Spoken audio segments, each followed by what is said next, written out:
Pookode veterinary സർവകലാശാലയിലെ സിദ്ധാർത്ഥിന്റെ മരണവുമായി ബന്ധപ്പെട്ട സംഭവങ്ങളിൽ college dean doctor M K നാരായണനെയും അസിസ്റ്റന്റ് വാർഡൻ ഡോക്ടർ കാന്തനാഥനെയും വൈസ് ചാൻസലർ സസ്പെൻഡ് ചെയ്തു. ഇരുവരും നൽകിയ വിശദീകരണം തള്ളിക്കൊണ്ടാണ് രണ്ടുപേരെയും തൽസ്ഥാനങ്ങളിൽ നിന്നും സസ്പെൻഡ് ചെയ്തുകൊണ്ട് വെറ്റിനറി സർവകലാശാല vice chancellor doctor P. Saseendran ഉത്തരവിറക്കിയത്. എത്ര കാലത്തേക്കാണ് സസ്പെൻഷൻ എന്ന് വ്യക്തമാക്കിയിട്ടില്ല.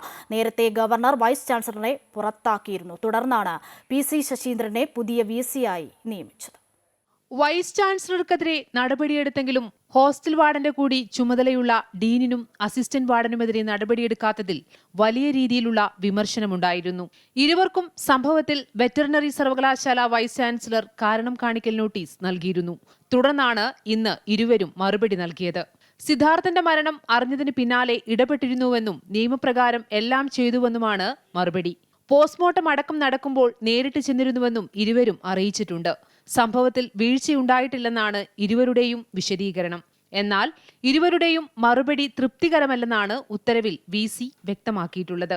സിദ്ധാർത്ഥന്റെ മരണവുമായി ബന്ധപ്പെട്ട് സുതാര്യമായ അന്വേഷണത്തിന് ഇരുവരും തൽസ്ഥാനത്ത് തുടരുന്നത് തടസ്സമാകുമെന്നും ഉത്തരവിലുണ്ട്.